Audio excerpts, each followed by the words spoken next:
Alright, I'm going to try to go in depth as much as I can on how I play this the best of my ability. This isn't typically set up like everybody else's, but it does an insane amount of damage if played correctly.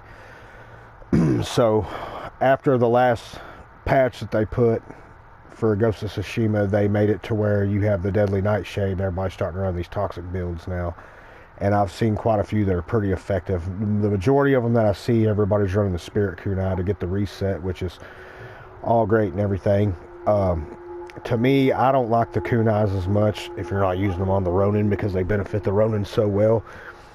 And the reason I say that is because more than less times I find myself with a group of guys and you're constantly trying to fight and everybody's jumping ship, moving from camp to camp, and about the second you get a chance where you can pick up a kill with your kunai, somebody's going to take that fucking kill from you and you end up losing the benefit of it. So it doesn't synergize as well as it should when you're in a pub or even with guys that are, but people are just, not holding down their own area and being greedy and taking kills. If you were soloing or with a group of guys, it may be more beneficial, but I play a lot of pubs and stuff because I just run with so many different people and I just run on my own a lot.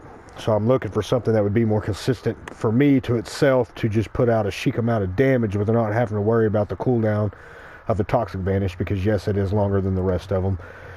You're looking at 62 seconds, you're right at a minute, where everything else is about 10 seconds under that, 12 seconds actually, which is a little pickup time. The 15%, 12% that you get on everything, to me, to get a 6 to 8 second draw is just not beneficial enough. I can find something to do with my time for 10 to 12 seconds to do what I've got to do to make everything work until I get Toxic Vanish back up. But with this particular build, it is so damn powerful. About the only people that you cannot take out are just the Oni Lords.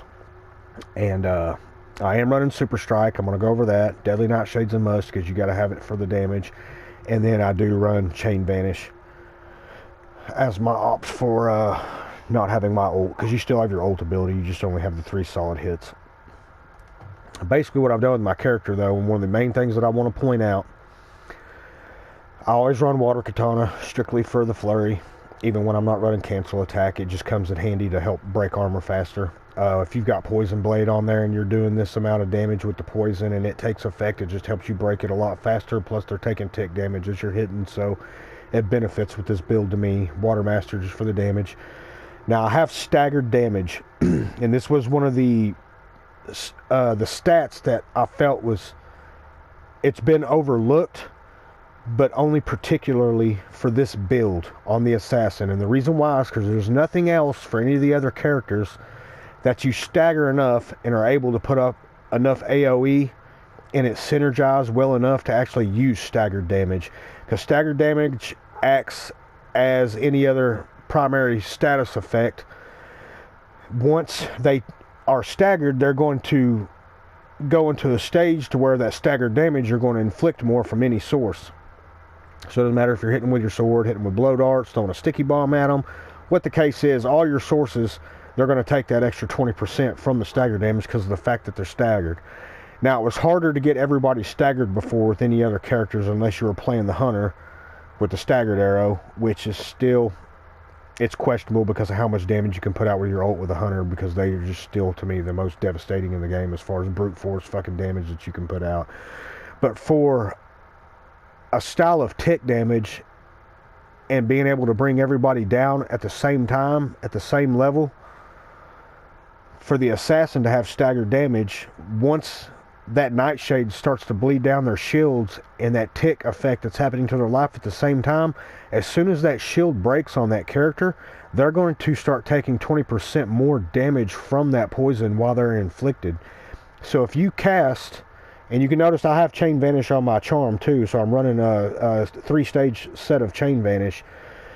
When you pop Chain Vanish, that initial blast that you're getting from your Toxic Vanish damage is usually enough to take most of the minor Mongols down to no shield. And I typically will cast it and wait a few seconds before I actually assassinate somebody to reset the status effect on Toxic Vanish. That way it gives it time for this to set in. That way when I assassinate the first guy and Toxic Vanish goes into play, you're going to get that whole next rerun of Toxic Vanish game, and they're going to get poisoned all over again. Now that their shields are broken, or if they haven't been broken yet, by that first assassination, their shields will be broken, and they're going to be taking that tick damage from the poison with that staggered damage at 20% on top of it. You throw status effect damage at 18% off of your blowgun on top of that, now they're taking 38% tick damage from poison. Just from the staggered damage and the status effect damage. That's not to count whatever poison damage accounts for on Deadly Nightshade. There's not actually a stat that dictates how much it's doing. I would like to assume that it's between 15 and 25%. It's kind of hard to tell. I would think that they would try to make it in sync with the Fire Master, because it seems like it would be unfair if it wasn't doing that. And if they're not, I think they should bring it back up to beat. However, running it effectively, you still get the benefit from it. I have switched from my sticky bomb, because I'll typically run another stat besides cooldown on kill, and I usually run lucky on them. However, with the status effect duration, to keep that tick going just a little bit longer, with the increased radius and fired up, now you have the potential benefit of getting the fired up to work on top of that as status effect damage. With the increased radius, you can cover more area. I've noticed more than less times just from dropping the sticky bomb on guys. I can take out a big chunk of them if you time it right, catch about 4 or 5 guys at once. It's pretty well going to kill all the minor guys, and you'll get a pretty good countdown from your cooldown on kill to almost put you at half status to it being back up. If you do pop Toxic Vanish on another wave of guys, you're going to get your sticky bomb back up pretty easy. Like I said, you can run the Spirit Kunai, and they work well. To me, I just don't like them in groups because you're too susceptible to losing a kill and not being able to get the reset anyway, and you end up finding yourself fucked waiting on the cooldown to begin with. Blowgun. Man, darts have never been so much sweeter. You hit any guy on the minor side Mongols like twice with this thing, they're pretty well going to die. I run shield piercing because it's a little more tricky to get headshots with a blowgun, because of the reticle is so much smaller. You've got to narrow it down more. It's not so much of like shooting your bow, but it is possible and it is easy to do, especially if you're using aim assist like you would with the bow when you're rapid firing your bow to get the headshots. And it becomes very beneficial to have it this way. The shield piercing, to me though, when a mob of guys comes out, say your stuff is on cooldown, it is very easy to just start blowing darts into a crowd and poisoning as many people as you can. You'll get a lot of staggered in there, and this helps anybody on your team, and it helps you to get an edge on anybody that has basically let their shield down and are taking that tick damage, because now if you attack them, you're getting that extra staggered damage at the top at 20% too. I run sharpened ammo. It doesn't kick in all the time, but when it does, you know, and you're going to feel it, because they're going to be taking the poison damage and they're going to be taking the bleed. I don't know if bleed counts as a status effect. I would assume that it does. It's one of those things you have to see for yourself or actually play the build, and you can feel how much damage it's doing just by being on the field and doing what you've got to do to take these guys out when you start blowing darts. Most bigger guys, Oni, I typically hit them with 2 to 3 shots just to get them going. And staggered damage to me, on top of the status effect from the poison when a guy is staggered, is a lot like popping Way of the Flame. It does an insane amount of damage. I opted out of Way of the Flame because I don't have as much status effect damage towards fire as I do the poison because of the Deadly Nightshade. So I went ahead and went with Poison Blade, just so when I do engage like a bigger Oni or somebody, once I start taking swaps on him, whether I'm running a flurry or running cancel attacks, there's that chance that Poison Blade is going to activate anyways, and I typically try to lead off with a couple darts before I engage them, to where they're going to go into that staggered effect, and if Poison Blade does pop for some reason, it's just added damage on top of what's already going on, and it keeps the status effect going. So you can rock an Oni's World pretty good just by the Poison Blade by itself coming off, or just the darts. It doesn't matter. I use Hysteria. I've considered using a couple different ones just for like combat regen, just for the added health, because you don't really have any healing factors on here other than the Misty Agata, and that's the only reason I run it, is just for that sheer point that I have a way to heal. And at least with the Hysteria, you can get some aggro going around the field that you don't have to take so much. One of the main reasons I do like to use Hysteria is typically when a wave of guys comes out. Now that it's all randomized, you can't really be waiting at the gates for them all the time unless you just have a designated area that you're watching. And sometimes you may be running a pub and guys are all over the place and they can't control the map as well as an experienced player does. So with Hysteria, if I catch a wave of guys later from them coming out of the gate, they typically come in kind of a stream and not so much as a group as they start to fan out. By the time you pop Toxic Vanish at the lead of it and give that poison damage time to start setting in, your first assassination is going to put a good group of those guys into Hysteria. They will end up taking aggro against themselves and they won't be focused on making it to the defense area, and you can kind of lock them down in place right there. The only thing that I would tell anybody that's playing this actual build when they run Toxic Vanish build and you do use Hysteria is be careful when you go into your Vanish, because you are going to be susceptible to getting sideswiped by enemies' attacks that they're attacking one of the other enemies due to the Hysteria, and it can knock you out of your chain Vanish, and it kind of messes up the whole sequencing. So you're not going to deal damage as fast as some of the other characters do or the other classes do, but you can deal as much, if not more, damage with the Toxic build.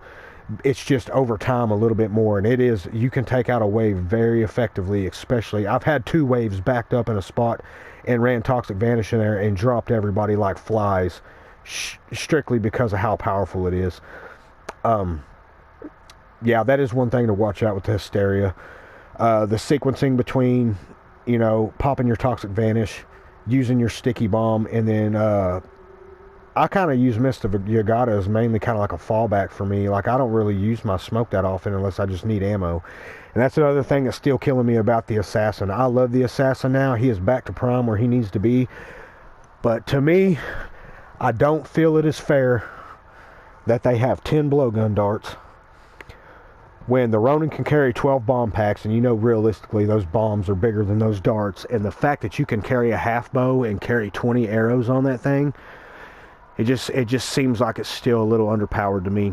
I think they should get the Assassin a little bit more up to speed, give him a few more darts, whether I would like to see between 12 and 15, to give him that added ammo, because the blowgun has never really been used to its prime until now. Before that, all I used it for was the stealth attack damage, and then the sheer factor of knowing that I could stun lock the archers. Because the floating archers they are a pain in the ass to deal with. Nobody fucking likes them. Everybody hates them. You end up having to waste a Sticky Bomb, which has got a longer cooldown, when now you have the effect of the blowgun. All it takes is a couple shots, and then they go into stagger, and you've got them locked down. You have the potential to take them out right then. No cooldown, just ammo. You're giving up ammo, which it is. It's what's the lesser of 2 evils at that time. If I've got a pack of guys that just ran in, I'd rather throw the Sticky Bomb at the mob of the Oni and the guys in the middle, and then use my blowgun to sit there and work the archers down if that's what I need to do. That way I can conserve, you know, basically conserve your tools, especially when they give you tool shortage, because that stuff really sucks. The only other thing with this build that sucks just as bad as any is when there's immunity, because you are running primarily status effects, but it is extremely powerful. Misty Yagata, yeah, I run basically what everybody else is running. Lucky munitions. If you're not running munitions after the nerf on the ammo shrines and stuff, it does make it hard to stamp to beat, which is why I'd like to see a little bit bigger ammo increase on the blowgun, just to make the Assassin a little more effective to get up to beat with how fast they can do damage, and not so much as over time, because there's a lot of times a lot of guys get more kills off quicker than the Assassin, strictly because they're using the bomb pack, or unless you're running the bomb pack build on the Assassin. And now that they've nerfed it for the Samurai and the Assassin, it hinders you a little bit to where you have to play a little more strategically. You're going to have to do it with this one as well, but I mean, you can lead an Oni with a blowgun on this, and I mean, you can be running up on 2 or 3 of them and pin them all with darts and get them all to a point to where you can get them down where 2 of them are staggered, while it gives you time to work on one of them, and by the time you're done with him, you can turn around to the next one and you can mitigate damage a lot better that way. It's all in a matter how you play. On my techniques, like I said, I do run Super Strike, and the reason I run it, and I don't have to use it all the time, I do use my ult a little more than I do use Super Strike, but I typically only need the 3 strikes now that the stealth attack damage carries over into Shadow Strike, because you are actually considered in a Vanish mode now. There's no real need to have ult damage on the build, because you're getting as much as you need from the stealth attack damage. And I run a chain of 7. I try to push to 75% between my blowgun, my charm, and my smoke to make sure I've got an adamant effect right there. I have considered using this in the past. Not considered, I have worked it in the past. And yes, you do get a little bit extra damage. The only problem with running the 30% is there's going to be times where you're going to be, you know, several seconds into your chain, and there's not going to be too many small guys around. And it does take a second for the minor Oni, usually within about a 16th to an 1/8 inch of their life, coming off before it even gives you the option to assassinate, and that is with Super Strike. When you have 75%, with the 30% on, you can get it to a point, but it takes a little bit further than that. I want to say when they're down to about 3/4 of health, maybe like 5/8, somewhere just a little over half, is when you finally get the option to assassinate. If you're in a sticky position to where you need to grab one right there, they only need to be under the influence of the poison status effect for a few seconds before it gives you the option to super assassinate, and that's when this comes in handy, because you can go ahead and eliminate them now, especially those cocksuckers you see on the screen that he's taken out, the Tengu. It is nice to get them out of the way right off the bat. And as soon as you pop Toxic Vanish and you go, you can assassinate the Tengu with a super assassination right off the bat and just get it over with. I typically try to take out the smaller guys and give a few seconds in between each assassination to make sure the poison's spreading efficiently throughout the map, and making sure it's taking over all the guys. And you can. It's insane how fast you can clear out a wave. If you can control the Spirit Kunai and do this, yes, you can get it up a lot quicker. I've come to find out with the way that I play this build, waiting a minute is really not that big of a deal. It's been effective in Gold. It's been effective in Nightmare. I've run it in the Trials. It is a tricky build. You do have to watch out. The only thing that I stress enough is when you're in Vanish, and this is in any situation, is that you watch out for any side swipes or active movement from not enemies that are poisoned but hallucinated, to where you're not catching any of their wild attacks, because everybody that runs a build like this knows it sucks whenever you're in Vanish and you just popped it and you get one ring of Toxic Vanish, and then some dick swings a hammer and hits you, and then you lose your other two options to assassinate, and you lose your other 2 strings of poison that you could put out. So that's the only real strategic side, aside from leading off some characters with darts when you don't have it up, or if your sticky's down, or if you want to save it for a bigger mob or something, and that gives you the option to be able to control 2 waves on a map instead of just one. That way, if your guys you're playing with are underpowered or whatnot. But it is pretty typical. But I'm telling you, I would like to be able to see staggered damage be able to work on a couple other classes. There was a time that I considered it on a Ronin, and the only reason why is because of this. And it says increase staggered damage inflicted by 15%. It doesn't say it, and I'm not for sure, and I've tested it and watched just to see how much it's bringing down. It looks like it only affects your sword attacks. I don't think you're getting it from other sources, and if it was to a point where it affected the other sources, it may be more beneficial to use. Other than that, I just typically use the health regen, because it's easier to drop incense and just gain a chunk of life way faster and stay alive if you get in that situation, depending on what build you're running. I run Fire Breath, and then I run the Ghost Weapon Damage build with my Ronin, so I'm constantly chunking kunai and dropping caltrops, or sometimes I do opt out of the caltrop for my smoke if I want extra ammo for running my bomb pack, because you still have your full-fledged 12 concussions and whatnot. But I mean, that's the Ronin side of that. I just wanted to point that out. I'd like to see where there's some of these stats just seem like they're so useless, and they could be incorporated somewhere else just by making some minor alterations, to where it's not fun if it only benefits like one ability or one weapon. And when you can make it spread out to a couple weapons, even if you've got to use something first and get the status effect out, and then it can benefit you, that's where I see it becoming something that's more useful in your arsenal. But in order, you do not have to run the Toxic Vanish Radius on this. For me, I like it. It makes it way simpler and easier to get it out there. And when they are consumed by it, it's going to make your life a lot easier. You just got to make, it's all about timing. Most of the stuff we do in this game is about timing. So you want to be kind of lenient on how you're using your Toxic Vanish. For the guys that are out there that know how to play extremely well, and they know how to rush the waves and take them out correctly, they'll know what I'm talking about. But Toxic Vanish Radius, to be able to consume a whole wave of guys, it is extremely beneficial, because it makes it to where you don't have to be so grouped up or trying to catch them in a wave tight together, you can kind of space it out and you can walk through that string of guys like I was talking about. By the time you get to the end of it with a few assassinations, most of them are dead, and there may just be a couple bigger guys, Oni brutes and stuff like that are housed later, and they're going to have minimal life and they're going to be easy to deal with. Most of the time I turn around, I shoot them with blow darts, and I walk off because I know they're going to die.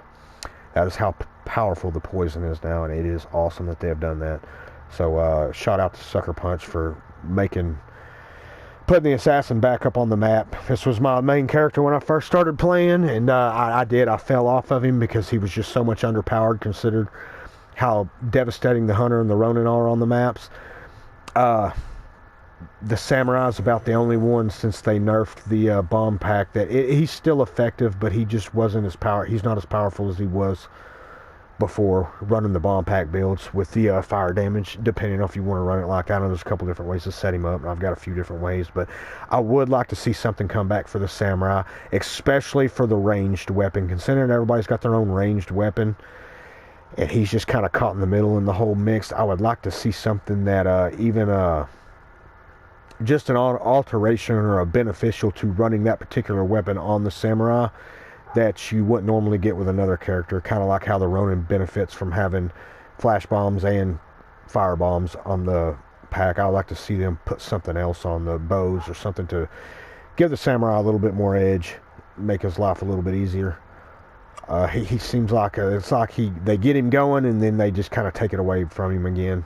It's just I love the Samurai. I love to be engaged in sword play more, but I like to know that I'm putting out the amount of damage as every other class does. It seems unfair when you can't put out the amount of damage. So far, though, he's still been good. I still play him a little bit. He's just not my real go-to character. Now, it was the Hunter and the Ronin. I'm pretty much focused on the Hunter and the Assassin, but since this has come out, I've not stopped playing my Assassin. This is way funner to play the Assassin now. So glad they fixed that where you can do this. Deft Hands, that was a good call too, if you're running Magma Bomb and stuff like that, and you can just constantly get assassinations.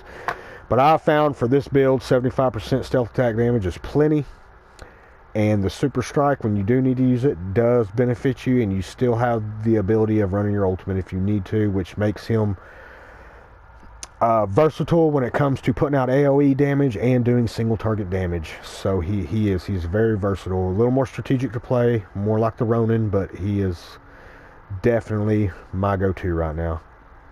I don't typically make these videos. I'm always scared if I put something out like this that they're going to nerf it. I'd like to see them just bring everybody up to par and leave things the way they are. In the worst case scenario, make it a little harder like they've done. Maybe some minor balances. There's some stuff that I don't think they did too good, but then there's a lot of stuff that I think they brought a lot of balance to. And Sucker Punch is really good about listening to the players and what we like and want to hear, stuff we want to see. Considering everybody's been balls to the wall in this game for over a year now. We're just a little over a year on the release of the director's cut. But I don't know how much time I have left on this video, so I'm just going to jump into a map and show how effective the assassin can be running it this way. And the key, the toxic, the radius, the staggered damage on the sword, the status effect on the blowgun, and the duration that you run on your sticky bomb makes this synergize so much well. I didn't think a second and a half of time on a sticky bomb was going to make the kind of benefit that it does, and you would be surprised by just how much that lingering effect gives the assassin when it comes to dishing that poison damage across the map. So I was really impressed with it, and it does help with the fire bomb as well, or your sticky bombs fired up from it. So let's have a little fun with these guys. Headshot, body shot, another headshot, dead. So you'll tell when sharpened kicks in, because when the sharpened ammo kicks in and they bleed, they will die from that one shot. So you can typically shoot these smaller guys one time and pretty well get a kill out of them, but it's a matter of whether sharpened kicks in or not, or if you get an actual headshot.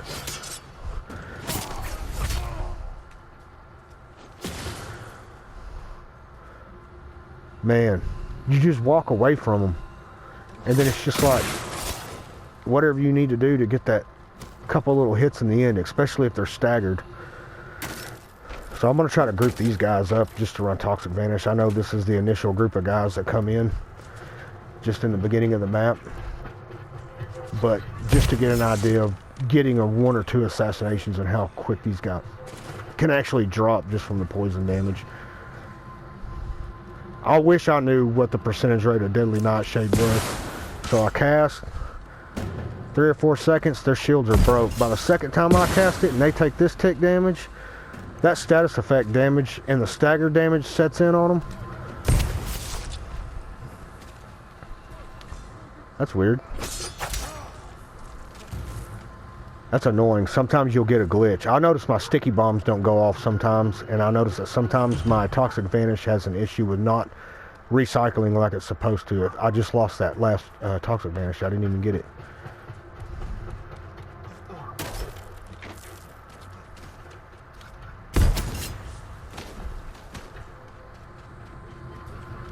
For those of y'all that know how to take these guys out in these camps, go to the barrels. Throw your smoke, shoot the barrels. You just consumed most of them with just that barrel.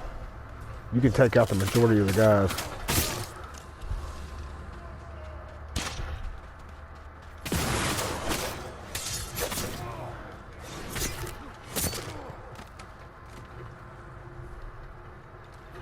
Oh, he's gone. Man, I should have took out the camps while I was at them. Let some of these waves come in. I did get the mine. Let's play around a little bit. I think I'm only set for about 30 minutes of record time, so I'm going to try to get as much as I can in this video.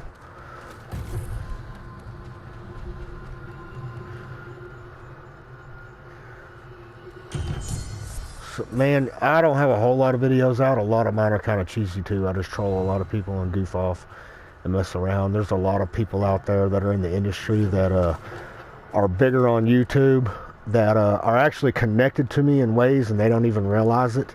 I don't go out and say too much about the stuff that we know how to do on this game, but there are some of you that are out there that, yeah, you are connected to me in a way, you just don't know it yet.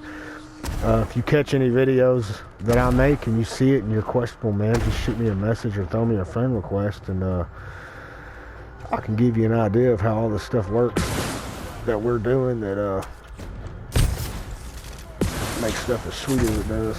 Or where you may have learned something in the past that you don't realize that it probably came from me in the long run.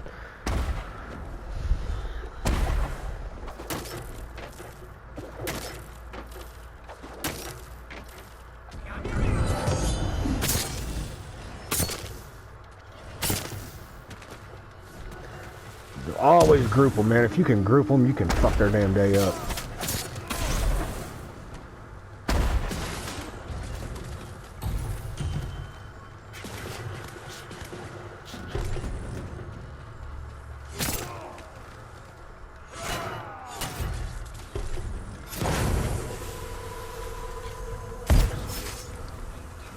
Man, gotta love that aggro control from the Stereo. Sometimes it does. It gets in your way and it makes your life miserable. Yeah.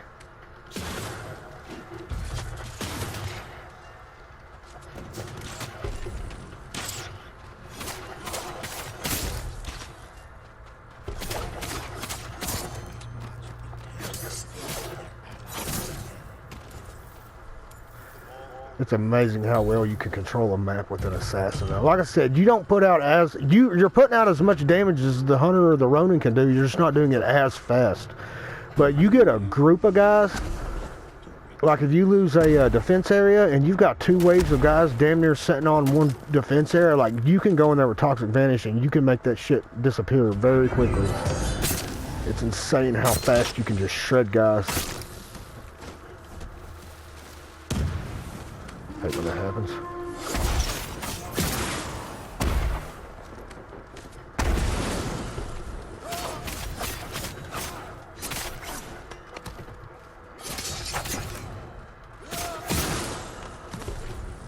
Now, I could have cast a Toxic Vanish a long time ago, but